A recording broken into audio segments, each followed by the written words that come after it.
Bonjour à toutes et à tous, j'espère que vous allez bien.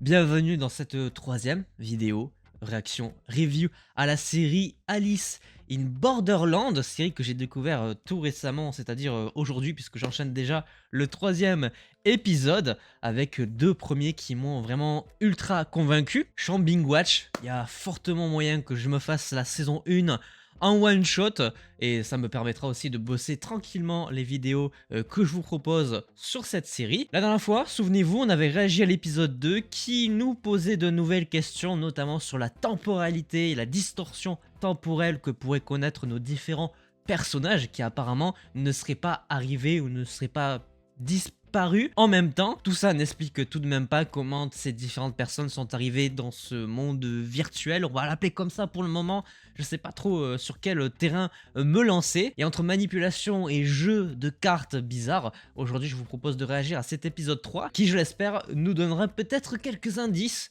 quelques premiers indices sur ce qui se passe vraiment dans la ville de Tokyo.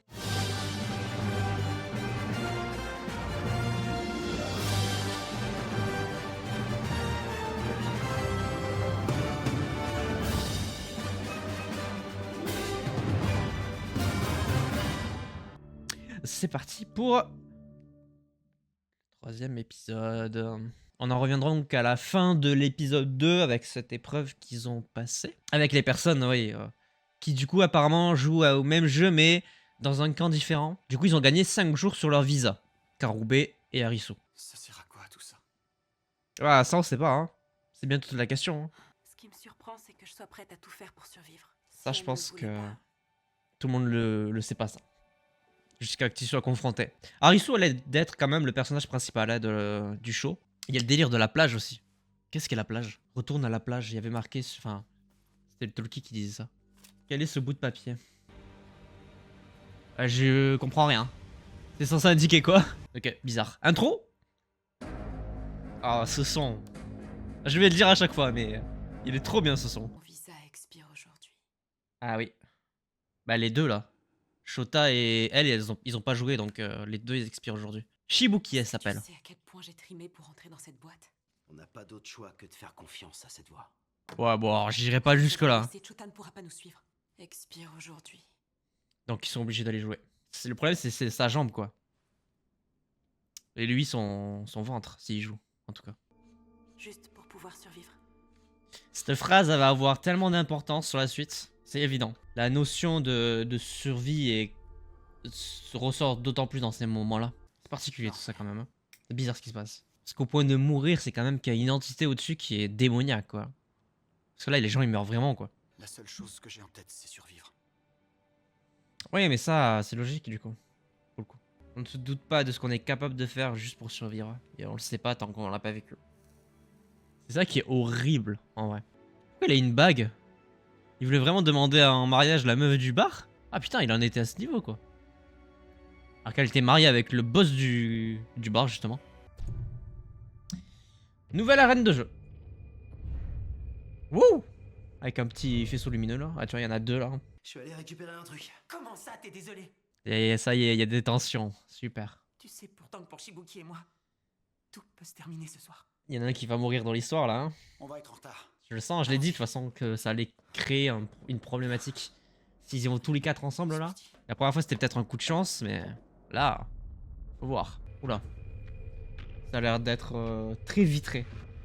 Beaucoup de verre. Il y a une fleur sur le bâtiment, là. Je sais pas si c'est un rapport peut-être avec un truc de botanique. Et là, une fois que tu passes, c'est fini. Hein. Natural botanical. Ouais, c'est ça, c'est écrit là-bas. Donc c'est un jardin botanique. Ok. Oh putain de merde.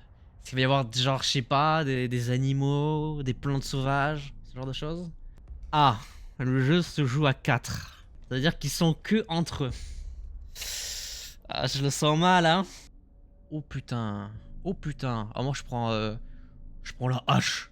Les lunettes, je les trouve impressionnantes. Ouais, on dirait un truc de torture à l'assaut. Clairement, si tu le mets et que tu perds, ta tête, elle explose. 100%. Jardin botanique amusant. Wouhou! La musique qui t'annonce clairement que tu vas passer un sale quart d'heure. Oh, la technologie de pointe. C'est la fonction de suivi oculaire. Ah ouais, carrément. Qu'est-ce On qu'il en est faut à me ce niveau. demander cette fois? 7 de cœur. 7 de cœur. Le cœur. Trahison. Cœur, c'est pas. Ah là, je l'ai dit, c'est fini. La Oh, c'est couleur fini. d'une carte, c'est un jeu de trahison dans lequel on doit jouer avec le cœur des gens. Aïe aïe Le aïe. 7, ça doit pas être très difficile, non? Pff, Le niveau le plus dur. milieu de tableau quand même, hein. 7, hein. Cache-cache. Règle du jeu. Une personne sera le loup. Seront les agneaux. Oh. Cachez-vous bien, parce que le loup ne doit pas vous découvrir. La dernière personne qui sera le loup, A gagné. Les 3 autres, ils meurent. partie 15 minutes. Après, les lignes autour du cou des agneaux. Comment ça, ils explosent? Oh, y en a qu'un qui survit. Ça veut dire... Oh la vache. Ça veut dire qu'une seule personne survivra au jeu. Je m'attendais à ce que ça soit cruel, mais à ce point. C'est un jeu d'enfant. Ah ouais, ouais. Et du coup, ils se transmettent avec les yeux. Oh la vache, c'est odieux. Oh, c'est odieux. Donc là, s'ils regardent quelqu'un... Ah, c'est ça, putain, ils se le transmettent dès qu'ils se regardent. Et du coup, là, c'est Aristo qui a le loup. Quand on se regarde, on transmet le rôle du loup. Les agneaux n'ont pas besoin de se cacher. Bah oui, du coup. Aristo, on fait quoi? C'est logique. J'ai trouvé.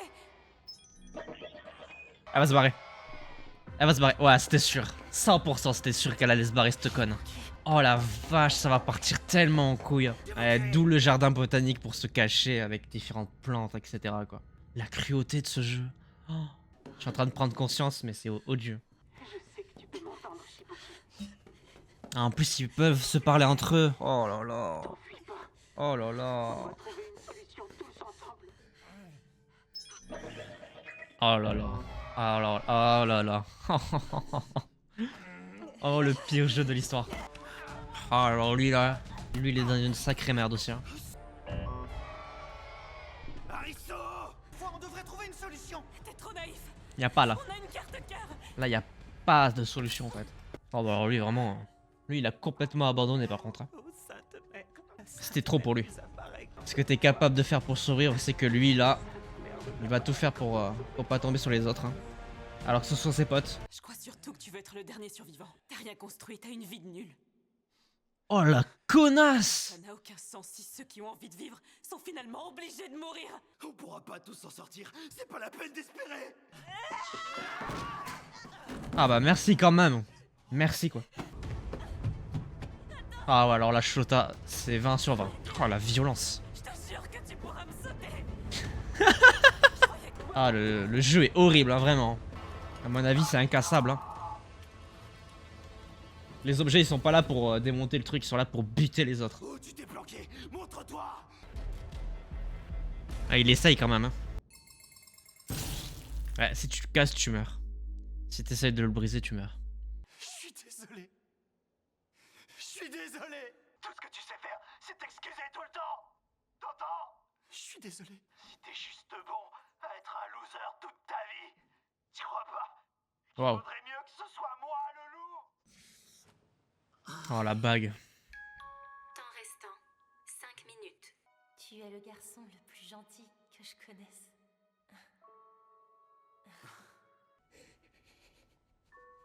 Ah, il est dur celui-là. Je La n'attends vache. absolument rien de toi. C'est quelque chose. Hein. Oh, putain. Ah, ils étaient très amis. Hein. Là, c'est dur. Hein.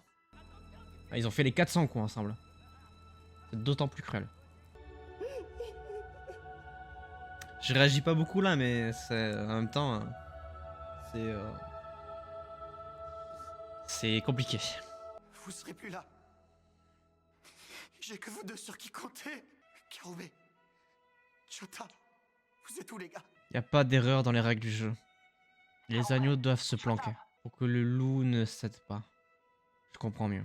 Il va vouloir aller les chercher, mais ils vont pas Chota, répondre. Cachez-vous bien les agneaux. Chota! Ouais. C'est fort. C'est la vache. Chota! Cachez-vous pour ne pas être attrapé par le loup. Karube! C'est ça.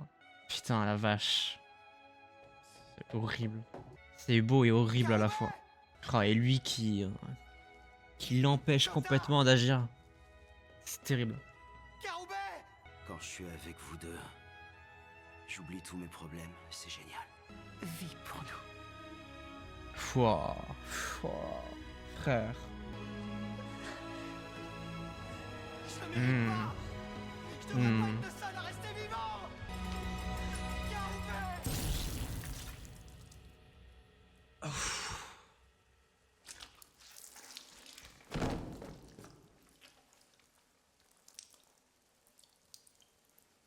Oh putain. Putain.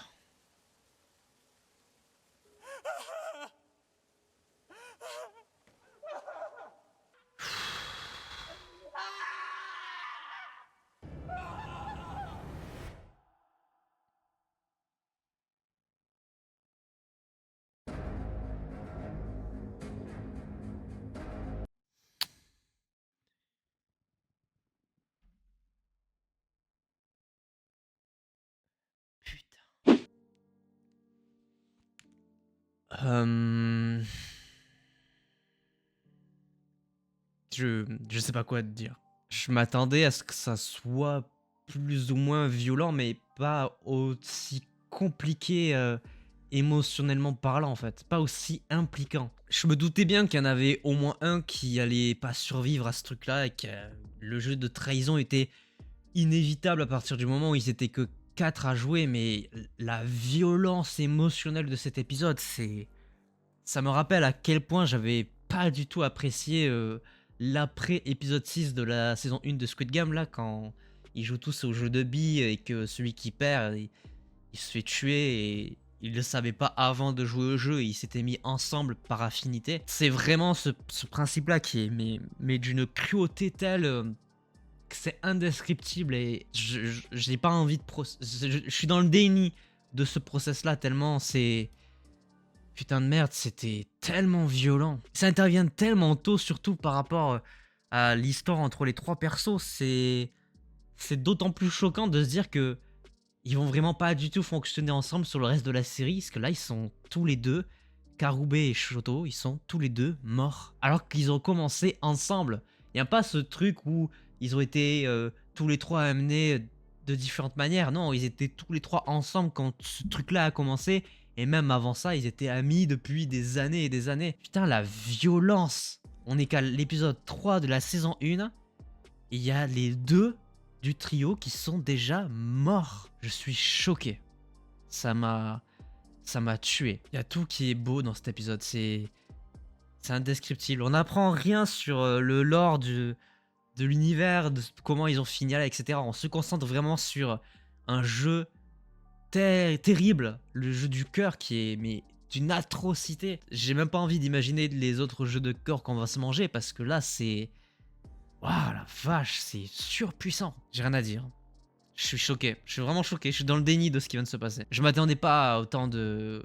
Je m'attendais pas à ce que ça soit aussi violent. Je pense même qu'il n'y a rien à dire, je vais pas suranalyser le truc tellement c'est... Je crois que là c'est vraiment juste de l'émotion pure et t'as pas besoin d'imaginer ou de théoriser quoi que ce soit, il y a rien, il y a aucun élément qui le permet de toute façon. C'est vraiment juste une perception de ce qu'est ce genre d'épreuve odieuse.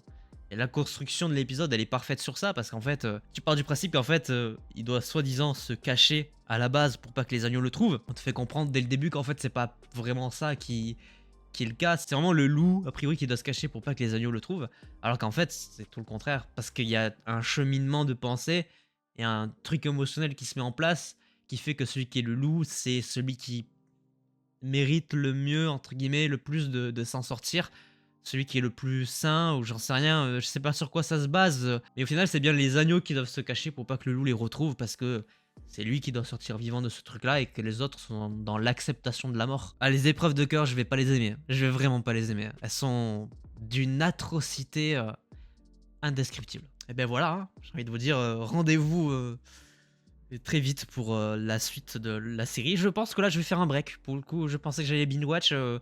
Là, j'ai quand même un peu besoin de process qui vient de se passer et de prendre le temps de prendre du recul sur cet épisode 3. Parce que... c'était très très violent.